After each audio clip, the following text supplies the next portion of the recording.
An balma lamɛnnikɛlaw aw salam aleikum aw tulo bɛ arajo Bamako 24 de kan na ka bɔ Mali kɔnɔ na minnu bɛ k'an lamɛn jamana fan o fan jamana kɔnɔ ni jamana kɔ kan k'aw bɛɛ lajɛlen fo ni k'aw koɲuman dɔn. Aw sɔgɔlen b'aw ka arajo Mali la Bamako 24 min bɛ yen n'a bɛ kunnafoni latɛmɛ aw bɛɛ lajɛlen tɔgɔ la diɲɛ ma don o don a balimakɛ n'aw denkɛ Abdulaye Kulibali fɛ k'a sɔrɔ ɲɛmaaba n'i y'a sɔrɔ o bɛ tali kɛ Jeje Sare la ale bɛ ka baaraw bɛɛ lajɛlen jateminɛ k'aw fo ni k'aw koɲuman dɔn faso kɔnɔ ni faso kɔ kan. Dɔ yɛrɛ t'aw ma k'aw sigi ni k'aw ka kunnafoni ma kɔnɔ kunnafoni ni dalilu don tiɲɛ ni Ala ye siran ye kan kunnafoni gɛrɛgɛrɛ anw sigilen filɛ kɛnɛ kan. O de kan ka bɛn bi kunnafoni la sotuma bi araba ye araba min n'a bɛnnen bɛ nazarasan kalo 6 na juin kalo don bi o tile 22 ye ka bɛn 2022 san ma farafin kalo min bɛ yen n'i y'a sɔrɔ n'o ye furanjɛra kalo ye an balada k'a fɔ bi o tile 23 ye jate la san kalo tani kelen na don hijira san 1443 san don dugawu de bɛ kɛ Ala ka ɲɛ ka d'an ma. Bakurunba fɔla bi kunnafoni filɛ ka wala k'a fɔ wulikajɔba min y'a sɔrɔ n'o kɛra i ka dɔn k'a fɔ kɛrɛnkɛrɛnna Bangasi marabolo kɔnɔ na o ko min kɛra kunungo wulikajɔ kɛra sifinnakaw fɛ ka sira tigɛ o ko kɛra cogo jumɛn la kunnafoni ye ɲɛfɔli k'o la an ka jamana kɔnɔ na min ka dɔn k'a fɔ wulikajɔ ye diɲɛsɛnɛni kɔnɔ na min ye maa cololenw kɛrɛnkɛrɛnnen taamadenw olu tɔgɔla don kɛrɛnkɛrɛnlen o baaraw kɛra juin kalo tile 20 o laadaw tile an ka jamana kɔnɔ na kunnafoni ye ɲɛfɔli k'o la min ka dɔn k'a fɔ CNT kɔnɔ na faraɲɔgɔnkan min kɛra olu fɛ dɔgɔ fana tɛmɛnen na n'o tɛ dɔwɛrɛ ye dɛ kala ta sariyaw ka se ka dɔn k'a fɔ wulikajɔw tali ka ɲɛ solu ma o sariya kura minnu bɛ n'i y'a sɔrɔ baaraw labɛnna n'o tun bɛ CNT ɲɛkɔrɔ o tɛmɛna fasoden caman bɛ yen minnu b'u hakili don ko sen fɛ kunnafoni ye ɲɛfɔli k'o la ka taa se bi jamana ye sangabɔda min n'i y'a sɔrɔ jamana bɛ o kɔnɔna na bi k'a sɔrɔ ka wulikajɔ min kɛra ka ɲɛ sin kɛrɛnkɛrɛnnen ka dɔn k'a fɔ Bangasi marabolo ma n'o kɛra Jalasagukaw fɛ yen o ko bɛ cogo jumɛn la kunnafoni ye ɲɛfɔli k'o la ninnu de bɛ ka kunnafoni kumaba ye bi ka fara kunnafoni wɛrɛw bɛna fara lasoma balimakɛ n'aw denkɛ Abdulaye Kulibali Ala ka ɲɛ ka d'an ma kunnafoni an b'a daminɛ ka ladan k'a fɔ wulikajɔ min kɛra n'i y'a sɔrɔ kɛra kɛrɛnkɛrɛnnen ka dɔn k'a fɔ Bangasi ale marabolo kɔnɔ na n'i y'a sɔrɔ kɛra ka dɔn k'a fɔ wulikajɔba ye ni maa caman kɔni kasarala nin na n'i y'a sɔrɔ faso ma ɲɛmaw olu yɛrɛ yɛrɛ k'a fɔ jamana kɔni tasibila u b'a bila o minɛ kɔnɔ na tile 3 sangasigi k'o kɛ ka tasibila kɛ ka ɲɛsin ka dɔn k'a fɔ waleya min kɛra ka ɲɛsin jamana ma ka tila o kɔfɛ wulikajɔw bɛ sen na wulikajɔ min bɛ n'i y'a sɔrɔ o tɛna kɛ dɔwɛrɛ ye dɛ ka wulikajɔba kɛ maa minnu ye baara in kɛ ni ka se ka i ka dɔn k'a fɔ u bila e ka dɔn sariya ka bolo kan ka dangariw la wulikajɔ minnu y'a kɛ o kama a ɲɔgɔnna wɛrɛ kana se ka kɛ an ka jamana kɔnɔ na cogo min na k'o baaraw to sen na min ka dɔn k'a fɔ yɔrɔ in yɛrɛ sifinnakaw ye kɛrɛnkɛrɛnnena Bangasi marabolo kɔnɔ na olu ye siratigɛ baaraw k'olu sigi sen kan kunungo k'a yɛrɛ k'a fɔ olu ka yɔrɔ kɔni e ka dɔn nin waati na fɛn min ka dɔn a lama foyi tɛna se ka kɛ baarayɔrɔ la ka baarakɛyɔrɔw k'u bɛɛ lajɛlen kɔni baaraw jɔ fɔlɔ fo wulikajɔ kura de ka kɛ jamana ma ɲɛmaw fɛ ka hakilila kuraw d'olu ma n'o tɛ e ka dɔn u tɛna sɔn bilen o wulikajɔ min kɛra ni o kɛra marsibayiw fɛ kunungo yaasa ka pɛrɛtigɛ d'a ma a kɛnɛ kan ko ɲɛmaa ye Musa Gindo ye ale b'a ɲɛfɔ an k'a lamɛn. Bi an bɔkun ye min ye bɛɛ y'a dɔn an bɛ min fara a kan nin tɛ a laban ye nin bɛ se ka daminɛ de f'an sago ka sɔrɔ parce que an ye mesure mun ta a tɛna wuli sisan siratigɛ mun kɛlen filɛ nin hali ni marche jɔra o bɛ continuer service da fɛn fɛn bɛ yen baara kama an ye yɔrɔ fɛn fɛn datugu a bɛ to datugulenya la fo an sago ka sɔrɔ fo ministre ka na yɔrɔ k'an lamɛn min b'an fɛ an b'a f'u ye vraiment an bɛ bɛɛ fo bɛɛ ka taa so tiɲɛni kana bɔ a la wɔyɔ kana bɔ a la kɛlɛ kana bɔ a la an y'a lawuli min kama a ka ko hukumu kɔnɔna la an dusu kasilen don an ka mɔgɔw fagara an ka mɔgɔ bɛ bolo la tuma bɛɛ Bangasikaw bɛ ka attaquer centre problème pays dɔgɔn problème mun bɛ pays dɔgɔn na a dogolen tɛ mɔgɔ si la kɛrɛnkɛrɛnnen an fɛ yen min bɛ bɛɛ b'a dɔn mɔgɔ si tɛ voyager donc maintenant an b'a ɲini bɛɛ fɛ dusukasi min b'an da la an kana tiɲɛni wɛrɛ kɛ ka fara dusukasi kan an b'a ɲini bɛɛ fɛ bɛɛ ka segin so hɛrɛ la tiɲɛni kana bɔ a la peleli bilalen don bɛɛ ma ni a mana bɛn fɛn fɛn ma comité stratégique mɔgɔ bɛ yen commission d'organisation an bɛ ɲɔgɔn ye ni jaabi fɛn fɛn mana bɔ a la an b'a da jamakulo la ni Ala sɔnna ma an bɛ to a la f'an sago ka sɔrɔ. An b'a lɔn k'a fɔ nin tun ye Musa Gindo ye maa min na n'u ye nin baara in kɛ kunungo an b'a lɔn k'a fɔ waati kelen kɔnɔ o y'a sɔrɔ jamana ɲɛmaa olu ye wulikajɔ kɛ ka se ka ciden kɛrɛnkɛrɛnlen dɔw bila ka taa kɛnɛ kan ka se ka taa jigisigi kuma f'u ye fɛɛrɛ minnu kan ka tigɛ jamana fɛ ka taa i ka dɔn k'a fɔ o baaraw sigi sen kan o hakililaw jamana kuntigi haminanko min b'a la o da sera o kumaw ma an b'a lɔn k'a fɔ minisiri minnu taara kɛnɛ kan ɲɔgɔn faamuya kɔni u ni sigidaladenw u ka se k'o kuma ɲɔgɔnya u ni k'olu sabati u ni ɲɔgɔn cɛ sigidaladenw ka fɔ la ko fɛɛrɛ de kan ka tigɛ joona joona ni ɲɔgɔn e ka do gele koni akana se gulu soro ko ka do yewulu ka wuli ka jokumba di ambe femi fo fem ni ngane gele ka nyasa nga jamana ma ala ka nga jamana do wala du ke ba non kalo dibila na mbore hukum kele ngona na me ka do ka fo Amadou Luke ale reba hakla di bara nkira chuko mina angalame ka fo ala ko tiana pe dogon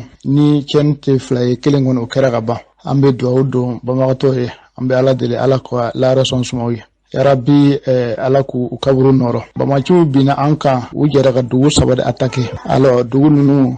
to jala sagu janwili den sagu ani sege u bina dugu nunu kan ku attaque kana dugu bejini ka dugu fando jini ka mogo mina ka tanu ye ku bona unina ka soro ka tasma do dugu chamana utoro la dugu baga misama nu ani baga kuma nu be chakatana ka fo bi bayara mara kono surtout kere na ban cycle kono cheni mu kera atle flyna o ode ka fara o cheni ka bayara cycle kono na no e dukomo commune budu wile ko jigi bombo anga dujuga kambare be donc bamachu fana nana ubbi u kayinka kabni 5h du matin muchi ganendo ala ko chena sira kon bi anduskuna sira ma delega banduskuna me ambe wili madare ke ka nyesi mali famoma ka nyesi transition nyamoma ka nyesi bayara gouverneur ma ka foko ko dokera be barla o kanga fo me alsa amba yinu fe ugu chesri armée bi ga monter puissance na amiga mentelula amiga me radio la mais chere la le flyna bamachi ndendo ku nyesi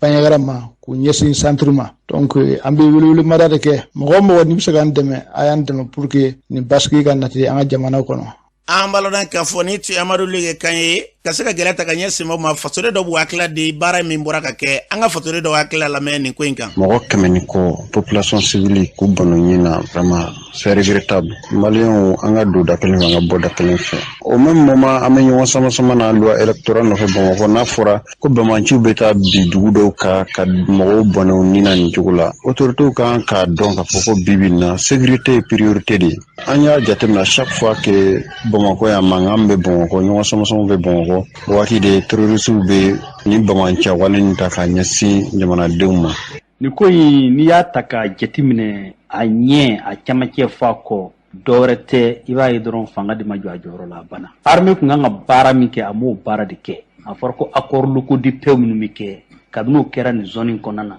akera sababu dugu jewo je terrorisme ibu yede ubi yala ku yere dugu bli parce que benkan soro no population tie atan ko fo anti sauma abana arme kuma kanga yoro di blati mene gouvernement yere anga yoro be bla pew doso de be collaboration ka ken doso yi doso ka du bala anga tege di nyoma ka baraka nyofe anga yoro do de bir jadi su bi yorom bamba chubi yorom na umba doso bado wena anga tege di nyoma anga o yoro nga ratifier ka yoro ni ka ko ka je pew ka dam ne se vore ka ta timisa ka po timisa ka ta banka ka se fo Burkina frontière la wale min kwani kara mali chamanche kwani konana ambese ka fo un peu de négligence parce que nina nyona attaque batse ke jamana kono ka fo alerte madi par la population donc armée ka disposition ta partout la menace des djihadistes des terroristes ou ka se ka fere ke haluma tu sigi yeno ou ka fere ke ou ka gere yenuna ni une fois que na for ko menace be ou ka se ka bili ambalo dan ka foni tu fasiri do kanye ambe dugo ke yarabe la nga jamana la ka kisi ni nyone ka sarawma mamunu meni wali ajugu taga nyesa nga jamana ma yarabe la ka jamana do kalo dibila namburai mi ka do ka fo samba minia sorno nana ndenendo e ka do sankoni anake ka do ka courant flic koni ko tumbe jila courant kumbe jila o koni gira so e garanti ki bu fero la mi ka do ka fo moto taxi bola fla ulu kasara la unina ka so ke wi yasa kana pratique dama momer sama ke wulani ki jokata nyingali tani ka nyasi jakarja sangare male moto taxi bola ale banye foanye angalame ne to e sangare jakarja ne be moto taxi boli pour la fe sangi nale gela do anga moto taxi bola osoro grande bugu fela an welela ka kuna foni ado dama mi kera moto taxi kumango kan mo fla ntanyana ka sababu yake courant jibe straka me courant be jila me uta kalama una na nyongo directement bo courant usoro action ne akela grande bugu fela mo chama nye shire alaka bo akoni kadine moto bolla fon fait jagarata tigiwo telman bollaw ni konti mobile kon gono fibe moto la ni e ji straka ni déviation me jila e be déviation nyini ni déviation t'a la i bɛ ji ɲɛɲini k'a dɔn est ce que nin sira yɔrɔ ka ɲi ou bien nin yɔrɔ man ɲi est ce que fili bɛ sɔrɔ nin duguma fili tɛ sɔrɔ nin duguma i k'a dɔn ka sɔrɔ ka i ka kɛta kɛ pour que fɛn bɛ ni kisi ou soit fɛn bɛ i n'i ka client ni kisi yɛrɛla tanga de don quoi ni sanji nana dɔrɔn ani sanji kɔrɔ boli sanji b'i la client b'i kɔfɛ a fɔ client ma an k'an jɔ sanji ka tigɛ vraiment ne tɛ boli sanji kɔrɔ ni wari bɛ sɔrɔ ka don kelen ka ban an bɛ gɛlɛya min kɔnɔ an tun b'a sɔrɔ an masaw tɛmɛna nin gɛlɛya la koɲɛ tora polisiw de bolo komi ɲɛmɔgɔw fana bɛ an na mɔgɔw sɔrɔla ye teliman bolola la bon mun ka kɔrɔ n'an ye bon koɲɛ tun b'olu ni polisiw bolo mais vraiment ne kɔni dɔnbaga t'u la ladilikan min kɔni bɛ ne bolo dɔrɔn an ka baara kɛ ni hakili kɔni ye ni sanji nana sanji nalen t'a bannen ji min bɛ jɔ ji de ye problème de ye n'o tɛ sanji la i bɛ se ka fɛɛrɛ sɔrɔ sanji la joona parce que ni sanji b'i la i b'i jɔ kɛrɛfɛ n'a tigɛra i bɛ taa mais ji jɔlen sanji bɛ taa ka ji to yen ni ji jɔlen de don ni courant b'a dugumala la ou bien gabakurun b'a dugumala la e yɛrɛ b'a fɔ k'i bɛ tɛmɛ i bɛ taa sɔrɔ courant bɛ duguma ou bien gabakurun bɛ yen fɛn bɛ se ka kɛ kasara i ma mais n'i ye a ɲini k'a dɔn fɛn b'a la ko caman bɛ yen o t'i sɔrɔ wa. an bɛ dugawu kɛ yarabi ala maa minnu bɛ yen n'i y'a sɔrɔ n'olu kasara loni na ala ka badabada nɔgɔya u ye nin tun ye Jakarija Sangare ye Mohamed Samake ale ka kuma bara la fɔra cogo min na ala ka badabada yarabi ko nɔgɔya maa minnu bɛ yen n'olu ye kasara sɔrɔ n'an bɔra ye an balɔdan k'a fɔ min ye don kɛrɛnkɛrɛnlen min n'i y'a sɔrɔ n'o bɛ ta ka ɲɛsin maa minnu bɛ yen n'i y'a sɔrɔ kɛrɛnkɛrɛnnen na n'olu ye maa cololen olu tɔgɔla don o kɛra laadasigi min bɛ yen n'i y'a sɔrɔ n'o kɛra juin kalo tile 20 o baaraw kɛra an ka jamana kɔnɔna na a kɛnɛ kan maa cololen minnu bɛ kɛrɛnkɛrɛnnen na olu yɛrɛ ka ɲɛma n'i y'a sɔrɔ Sawane Si Alassane ale b'a ɲɛfɔ an ye baara in yɛrɛ a bɛ hukumu jumɛn de kɔnɔ na an ka lamɛn. Fo ni mɔgɔ min yɛrɛ i bilali i yɛrɛ la maliyɛn tɛ mɔgɔ sɛgɛsɛgɛ i ka dunuya kɔnɔ yarɔ mɔgɔninfin ni i nana mɔgɔw fɛ yen n'i misɛnyala u b'a fɔ k'a ka misɛn n'o tɛ bɛɛ bɛ tɛmɛ n'a kama u bɛ ko diya ju i la u tɛ ko goyi i la bon ne bɛ jamana in na nin y'a san 20 ye bon réfugié dɔw bɛ yen a bɛ san 33 fɔ ko Mauritaniens Kongolo san 25 Rwandais san 26 Burundais ani siya tɔw Centrafricains de nana kɔsa in na bon an minnu mɛnna yan bon ni k'i bɛ Mali ka jatigiya ko fɔ an ye sɛbɛn a tala ka fɔli da sɛbɛn an bɔla so an bɛ so bɛɛ tɔgɔ la. an balɔdan k'a fɔ ni tun ye Sawane Si Alassane ni tun ale kan ye réfugié ukrainien na maa cololen olu ka ɲɛma don min y'an ka ministre bɛ yen o ɲɛsinnen bɛ an ka jamana kɔnɔna na josariya kiiri ko ni josariya sabatili ma Mamadu Kasoge ale tun bɛ kɛnɛ kan ko jamana bɛna wulikajɔ yɛrɛ kɛ ka se ka sɛbɛn da dɔw ma n'o ye malidenya sɛbɛn ye Mamadu Kasoge kuma min fɔ o filɛ. Mali den caman ani jamana wɛrɛ den caman bɔra u sigida la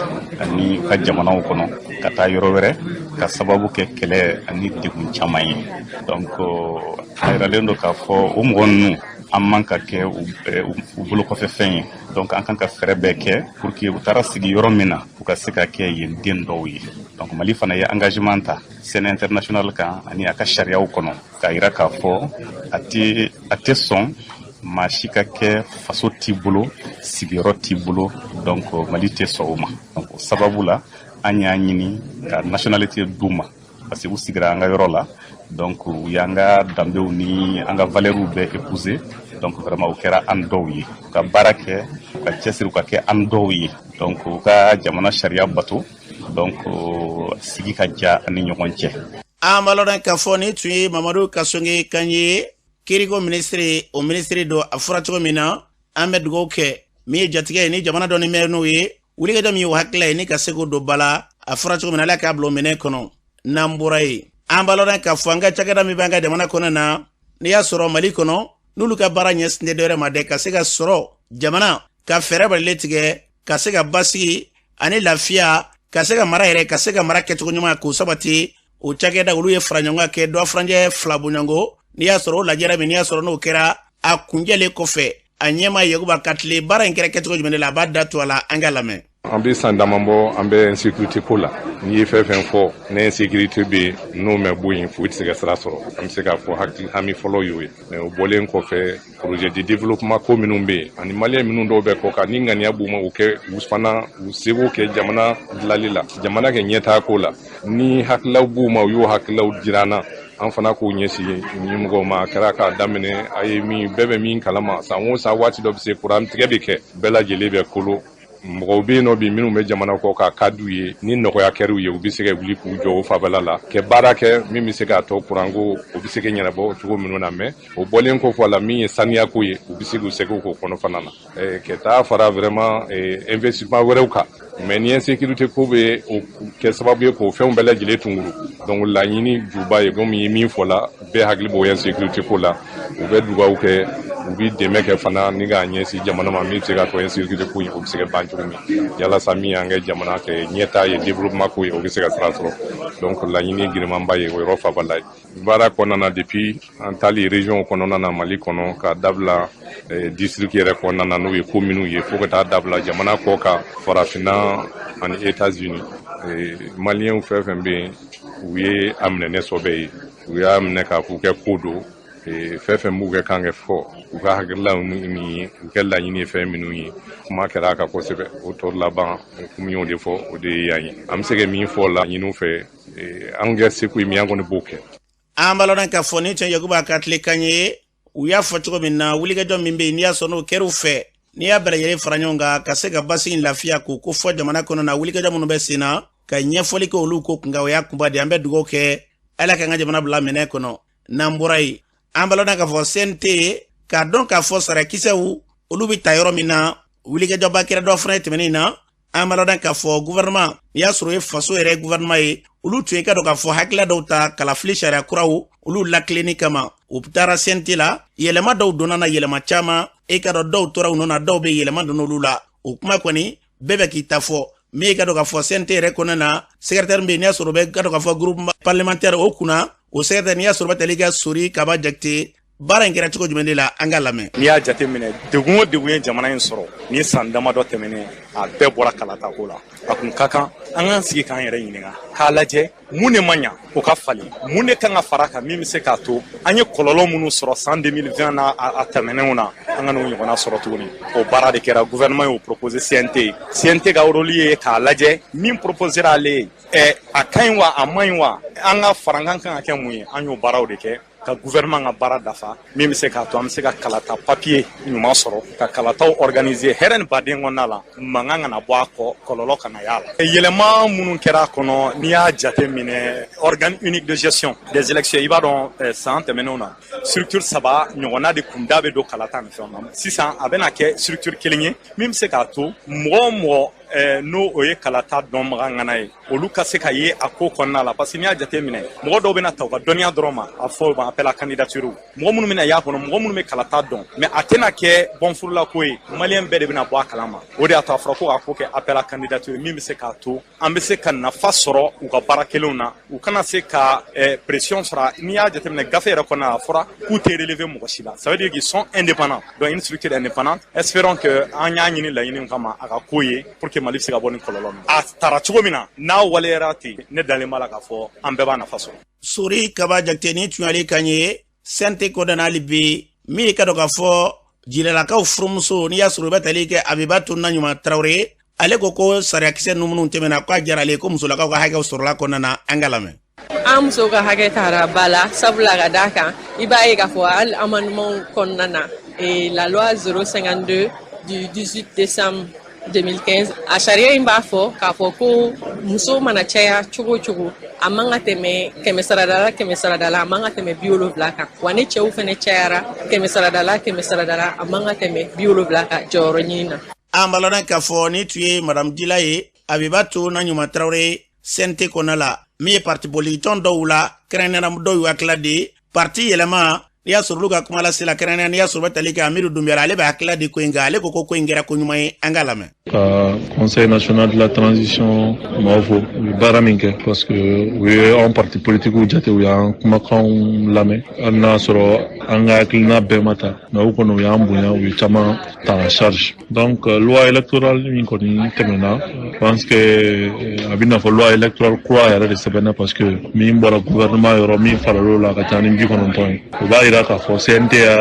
a yira k'a fɔ gouvernement kun ye baara min kɛ o kun tɛ baara ɲɛnama ye ni baara min kɛra kunna an bɛ foli k'o baara la parce que CNT i jɔyɔrɔ la. An balɔrɔ k'a fɔ ni tun ye parti politique kɛrɛnkɛrɛnnena olu ka bolo kan parti yɛlɛma Amidu Dunbiya ni tun y'ale kan ye kulu min bɛ n'i y'a sɔrɔ olu ye fara ɲɔgɔn kan ye fɔcogo la n'u wele ko cadre olu ka kuma lasela Ismaël Sako ale yɛrɛ b'a hakilila di ko in kan an ka lamɛn. Conseil national de la transition CNT tun ye loi électorale don bala o loi électorale min bɛ kɛ sababu ye ka élection kalafiliw baara ɲɛbilaw fo ka taa jaabi labanw di u ye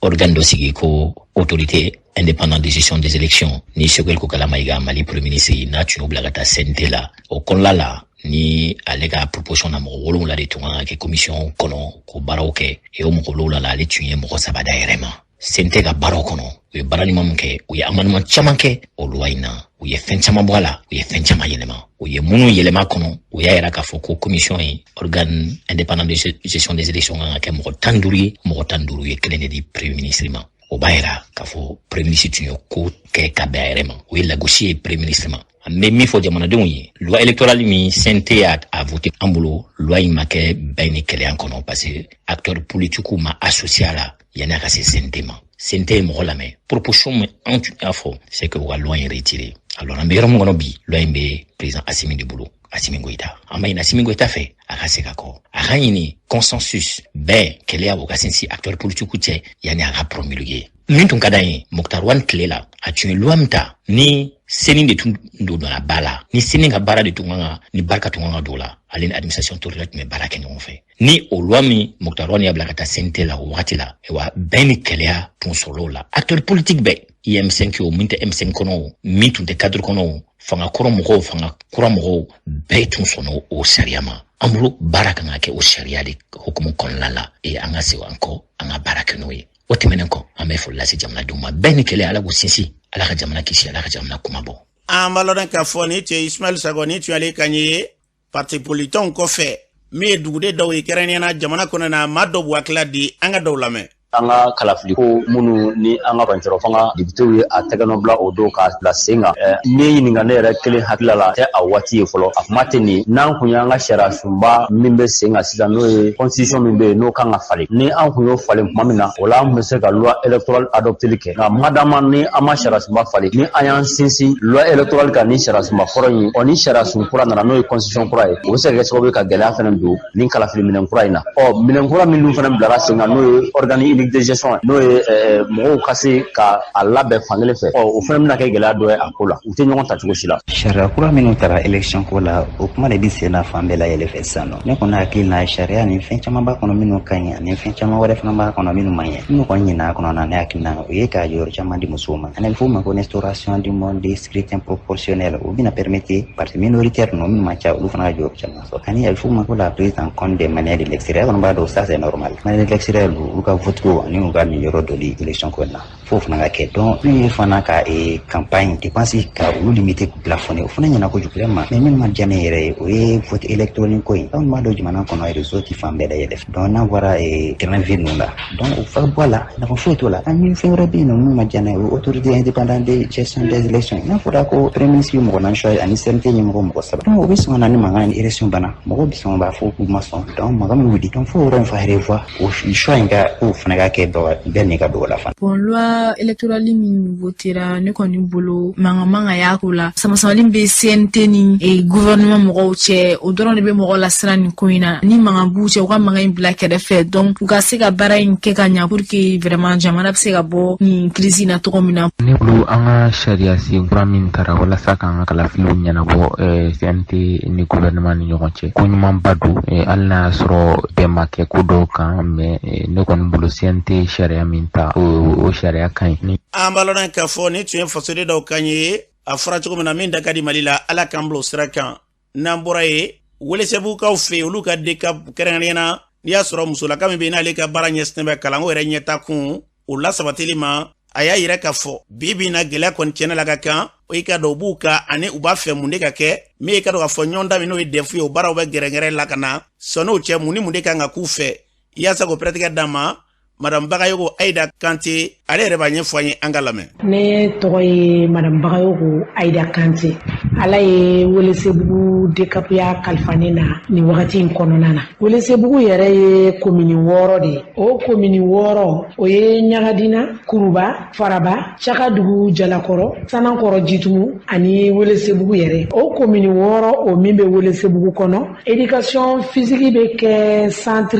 11 de kɔnɔ. O centre 11 o kilalen don o komini 6 ni ɲɔgɔn cɛ. DF yɛrɛ o bɛ daminɛ ni Ala sɔnna ma. Juin kalo tile 27, 28, 29 o bɛ kɛ DF sɛbɛnni ɲɔgɔndanw na. N'an k'o ma ko épreuve écriture. Ɲinan yɛrɛ candidat hakɛ min b'an bolo o bɛ bɛn mɔgɔ 1000 ani mɔgɔ 900 ni mɔgɔ 46 ma. Muso mɔgɔ 800 ani mɔgɔ 31. Cɛ o ye mɔgɔ 1000 ani mɔgɔ 100 ani mɔgɔ 15 ye. Bon comme salle kelen kelen bɛ mɔgɔ 25 ye Mali ka laɲini kɔnɔ DF ko la. Donc hali ni sera ka salle 2 sɔrɔ ni mɔgɔ 7 yera salle 3nan kɔnɔ i ka yɔrɔ bɛ se ka kɛ centre ye. Nka o de ma sɔrɔ yɔrɔ caman na Welesebugu kɔnɔ ɲina komini 6 in kɔnɔ. Barisa Welesebugu kalanko gɛlɛyaw b'a kɔnɔ. Denmisɛnninw mana se classe 7 ma dɔrɔn u bɛɛ bɛ kalan bila. Musomanw bɛ taa furu, cɛmanw bɛ taa damanda la. Hali musoman dɔw bɛ taa damanda la ngo man ca.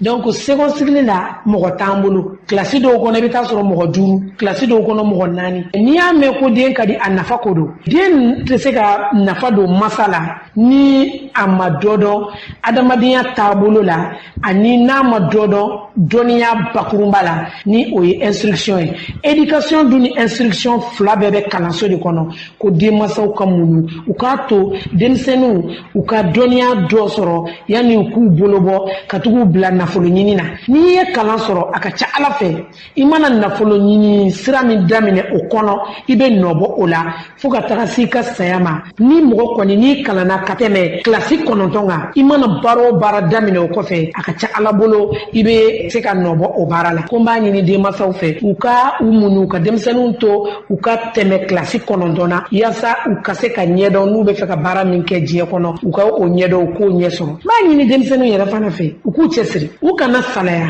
Kalan ye fɛn min ye fɛn de don a ka di denmisɛnninya la barisa ni i bɛ denmisɛnninya la i bɛ se ka fɛn caman faamuya. An balɔden k'a fɔ ni tun ye Bagayolakaw furumuso Aïda Kante a fɔra cogo min na fɛn min bɛ n'i y'a sɔrɔ denmisɛnninw ka ɲɛta ye n'o ye kalan ye Ala ka hakili ɲuman ma u ka fɛɛrɛ balele kɛ kungo ta tiɲɛ don e k'a dɔn nin kɛli ka kan nka kalan kɔni ale fana ye denmisɛnnin ka hakɛ dɔ de u k'a to u ka sabati min ye jitumu ani alamini ye a bɛ fɔ cogo min na wulikajɔ min bɛ n'i y'a sɔrɔ an bɛna ko min b'ale la dɔ yɛrɛ cɛ denmisɛnninw ka siniɲɛsigi ka se k'o bila ka taa ɲɛ an bɛ dugawu kɛ Ala k'o hakilila sabati n'an bɔra ye. An balɔden k'a fɔ kun bamanan o ye kɛra k'a fɔ Masina marabolo ye kɛrɛnkɛrɛnnenya na bi na wulikajɔ minnu bɛ senna bi olu sigilen bɛ bi gɛlɛya min donna ka don gɛlɛya ni u ka duguw cɛ min ye kɛra k'a fɔ donsodaga min bɛ kɛrɛnkɛrɛnnenya na kɔman tanapo ale ka da yɛrɛ la ye an tera ye ka ɲininkali kita ni ka ɲɛsin donsoba ma ye n'i y'a sɔrɔ bɛ tali kɛ mama yena la bi na olu bɛ bolo min kan u sigilen bɛ mun de kan ni gɛlɛya in nana cogo di donsoya kununko na bi an ye ɲininkali minnu k'a la o de ye nin ye a ye jaabi min d'a ma o filɛ. N tɔgɔ Mama Yena ka bɔ Kuin. Kuin bɛ Matumu commune na Sayi mara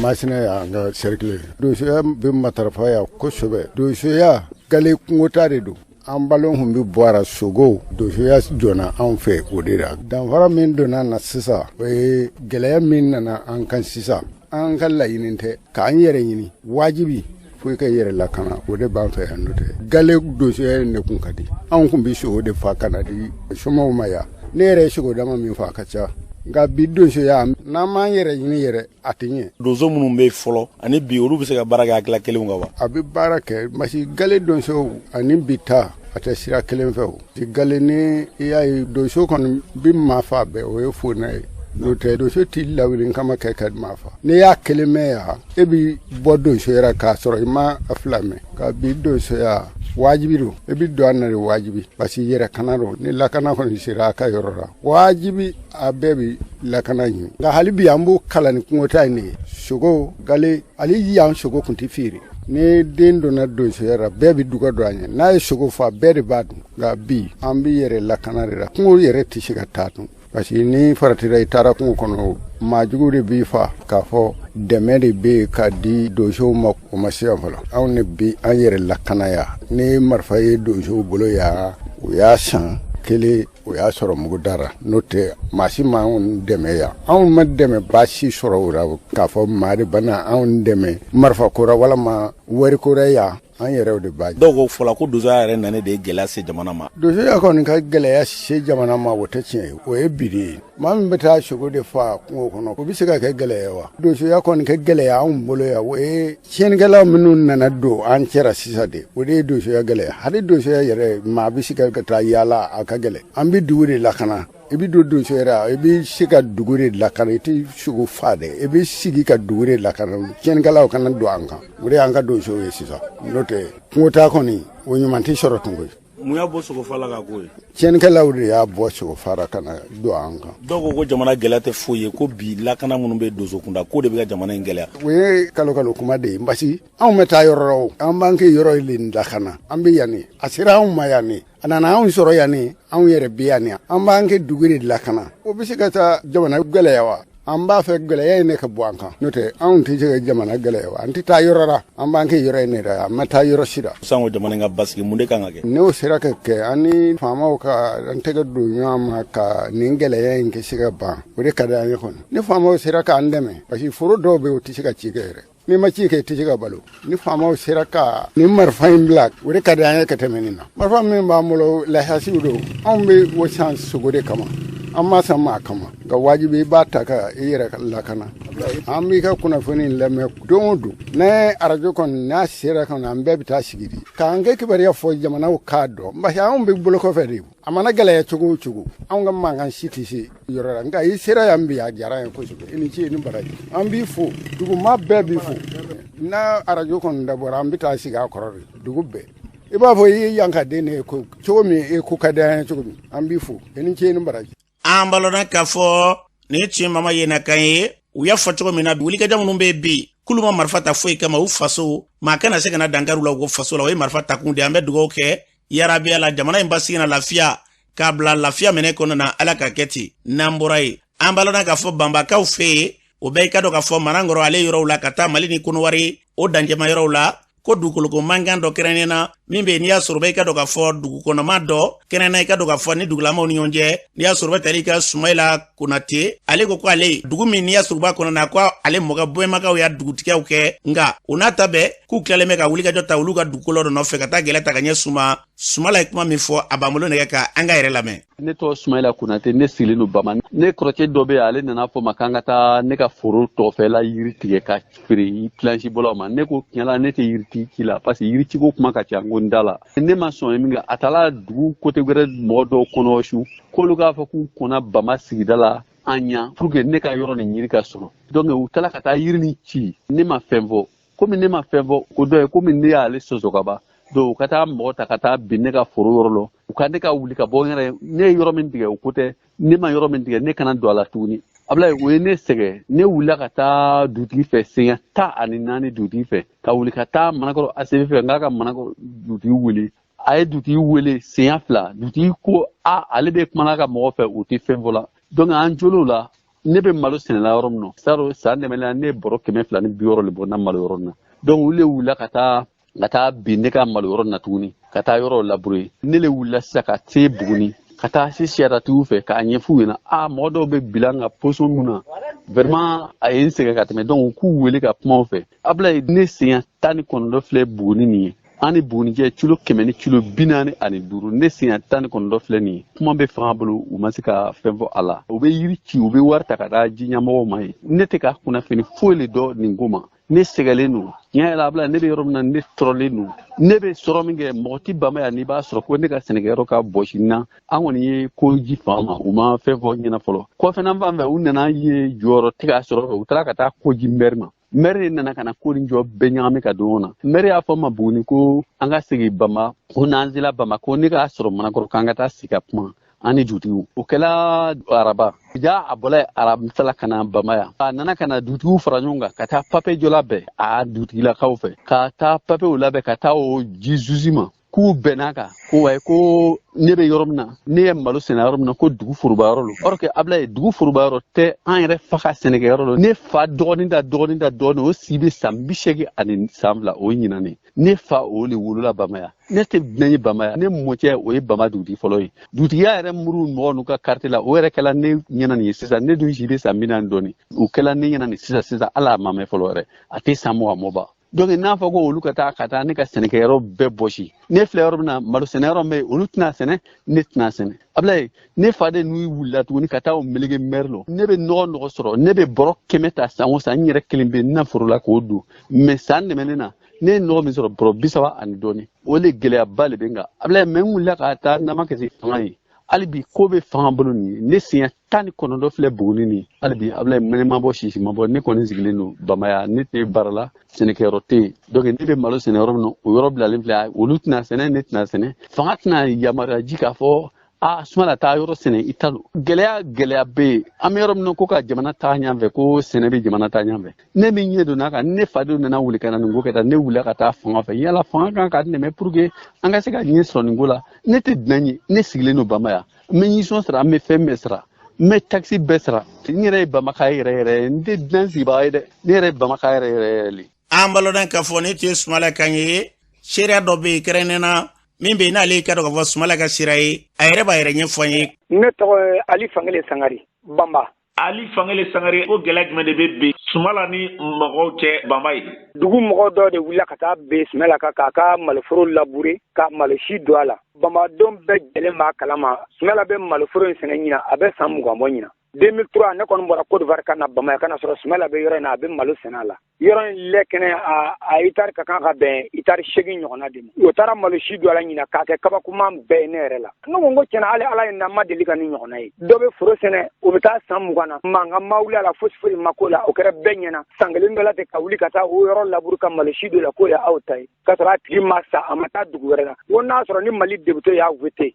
an ka loi in mɛn ni loi tɛ an mako b'a la an kɔni tɔɲɔlen don nin cogo in na ala y'an seere ye boloda kuranna kan n'u b'a la an bɛ se k'o kɛ an yɛrɛ taara kuma bɛ justice la Buguni juge ka banba ala yɛrɛ kama a ka mɔgɔ déplacer hali ni Sumala bɛ jɔ n'u nafolo ye k'o sara o kana yɔrɔ in lajɛ ni dugu ka tɔnforo don ni dugu ka tɔnforo tɛ an bɛɛ bɛ yan a bɛɛ b'a kalama Sumala tɛ dunan ye Bama yan yɔrɔ in ye Sumala ta ye bi a ta don bi a ta don sini duguden don fadenkɛla de don kɛlɛ gansan sinon ala ye n seere Sumala ma fɛn kɛ maa si la ni ala jɔnw de bɛ k'a jira Sumala ka foro tɛ sɛnɛ ko in tɛ Bani Amadu ani Bani Isa mɔgɔ tɔw kɔni bɛ se ka sɔrɔ kɔfɛ ye mɔgɔ kunba ye mɔgɔ 2 ye mɔgɔ kelen n'u lakana ne fana ka sɔmɔ tigɛ salon o yɛrɛ ma kɛ kɛlɛ kun si la ko ne ni dɔ bɛ ka dancɛ bɔ dancɛ ko mankan dɔrɔn o wulila ka na fara tigi kan ne ka sɔmɔ itari 13 k'a bɛɛ tigɛ ka bɔ nka tiɲɛna komi o fakɛ le yɔrɔ di ne ma ka sɔmɔ si di ne ma ne fana ye sɔmɔ si don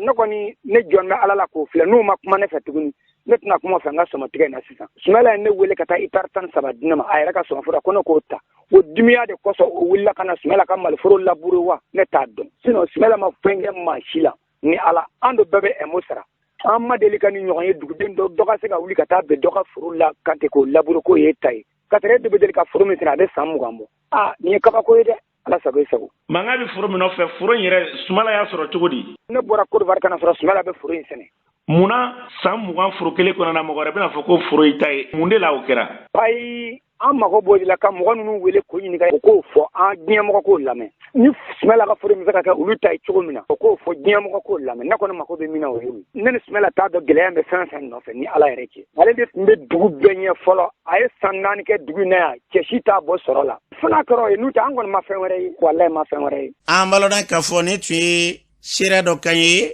a fɔra cogo min na an bɛ dugawu kɛ yarabi ala k'a bila bɛnɲɔgɔnya minɛ kɔnɔ basigi ni lafiya ka se k'o lasabati n'an bɔra ye min ye k'a dɔn bi fasodenw an bɛɛ lajɛlen kan k'an cɛsiri faso kɔnɔna na bɛɛ n'i ka kɛta min ye ka dɔn k'a fɔ sifinnaka dɔw ye kɛrɛnkɛrɛnnena Mali kɔnɔna na olu ka baara bɛnnen tɛ dɔwɛrɛ ma dɛ ka wulikajɔ kɛ sanga ni waati bɛɛ ka dɛmɛ ta ka ɲɛsin jamana ma sango an ka jamana finitigilakaw ka taa se bi k'u joli di fan bɛɛ fɛ waati bɛɛ fana kɔnɔna na u bɛ se ka wulikajɔ kɛ cogo min na ka dɛmɛ ta ka ɲɛsin an ka faso lakanabaaw ma sango gɛlɛya minnu bɛ yen n'o b'u sɔrɔ tuma ni tuma joliko la ka se k'u joli di u ma dɛmɛ dan ye joli di ye u bɔra k'o baara kɛ Ibrahima la Banangabugu min bɛ n'i y'a sɔrɔ a kɛra dɔgɔ fɛngɛ in kɔnɔna na Umu Danbele tun bɛ kɛnɛ kan a ye seera minnu sɔrɔ kɛnɛ kan an k'u yɛrɛ lamɛn. Ne tɔgɔ Adama Togo, mouvement pour le renouveau et le développement du Mali, ne y'a ɲɛmaaba de Mali kɔnɔ. An ye nin lajɛrɛ ni sigi sen kan, nin y'a sen duurunan ye. Mais zenata komi tubabu b'a fɔ cogo min na journée mondiale de don de sang, o don kɛrɛnkɛrɛnnenya kama an ye bi lajɛrɛ ni laɲini pour que ka se ka joli di hali bi tuguni Mali population ma ani sɔrɔdasiw ma pour que u ka se ka sauver ni joliko problème jɔrɔw la. An kɔni bɛ to k'a di sanga ni waati. Très généralement san kɔnɔ an bɛ se k'a kɛ sen 2 sen 3. Ne tɔgɔ Sheikh Traoré. An ka bi lajɛrɛ in a kun ye ka joli di, an b'a di parce que minnu man kɛnɛ bi n'u mago bɛ joli la, an balimaw de don, an dɔgɔw b'u la, an kɔrɔw b'u la, an faw b'u la, an baw b'u la. Donc an bɛ nin kɛ dɛmɛ de ye ka ɲɛsin u ma. Bɛɛ lajɛlen dama ka kan joli di in na, n'i nana dɔgɔtɔrɔw bɛ yan nɔ u b'i ka lahalayaw jateminɛ, n'i n'a dili ka kan papier bɛ kɛ ka d'i ma i b'a di, n'i n'a dili yɛrɛ man kan a bɛ f'i ye k'i n'a man kan. Ne tɔgɔ dɔgɔtɔrɔ Mokhtar Kone, ne ye chef du département promotion et collecte de sang et banque de sang na Kɛnzanbugu. Joli di in dama ka kan bɛɛ la, i kɛra cɛ o i kɛra muso ye, n'i ka kɛnɛ nin na i si bɛ daminɛ san 18 na ka taa se fo san 60 ma. Bana lakodɔnnen tɛ i n'a fɔ tension, diabète, kolocibana, sinzanbana n'olu si t'i la. Dɔgɔtɔrɔ b'i tension ta, n'a ye k'a fɔ k'i tension ka ɲi, i giriya fɛnɛ poids o fɛnɛ bɛ ta, n'o bɛ daminɛ 55 la ka yɛlɛ, i bɛ se ka joli di. Cɛw bɛ se ka joli di kalo 3 o kalo 3, muso ta kalo 4 o kalo 4. Ne tɔgɔ Madame Sanogo Fatumata Berté ka bɔ Yirimajɔ. Joli a nafa ka bon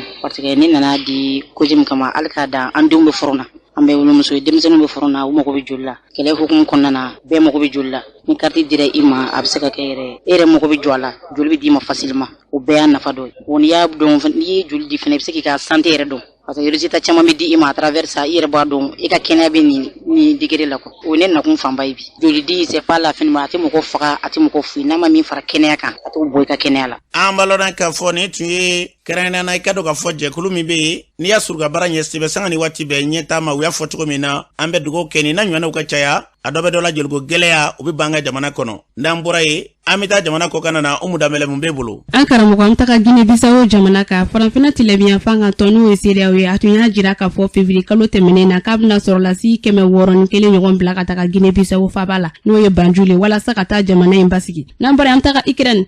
jamana kuntigi ni farafinna tɔnba ka ɲɛmaa ye ɲɔgɔn ye tɛnɛndon nka ɲɔgɔn ye in kɛra bɔlɔlɔ sira fɛ tɔnba in yɛrɛ ɲɛmaa n'ale ye Macky Sall ye u ye ɲɔgɔn ye in daminɛ k'a jira ko Ukraine jamana lakanani k'u bɛ se ka kuma o kan ale ni basigi bɛ se ka na cogo min na o waati kelen n'a jira la dɔgɔ furancɛ 3 kɔnɔ ko ani Irisi jamana fana f'u ye ɲɔgɔn ye kɛ. N'an bɔra an taga Faransi jamana kan Faransi wasaden kalata jaabiw bɔra tɛnɛndon sun a jirala k'a fɔ ko politiki jɛkulu ka wasadenw k'olu ye sebaya caman sɔrɔ nka politiki tɔn tɔw k'olu ma se ka sebaya sɔrɔ nin waati na nka a jirala fana ko marabaga jɛkulu 15 ɲɔgɔn na kun bɛ wasadenya ɲini na. N'an bɔra an taga Itiri fɛn min ye lakanabali ye ale bɛ ka wara kosɛbɛ Itiri kan nin wagati na ADF jatigɛ walekɛlaw fɛ o kɛra sababu ye jamana marabagaw ye wulikajɔ caman kɛ ka kɛlɛkɛminɛn caman ɲini ka di u ka lakana tigilamɔgɔw ma walasa k'u ka se ka wulikajɔ kɛ basigi ka se ka na u ka jamana kɔnɔ. An karamɔgɔ an tun ye min sɔrɔ ni kun ye an bɛ dugawu kɛ yarabi Ala k'a bɛɛ lajɛlen nɔgɔya basigi lafiya diɲɛ bɛɛ lajɛlen kɔnɔna na Ala k'a sabati.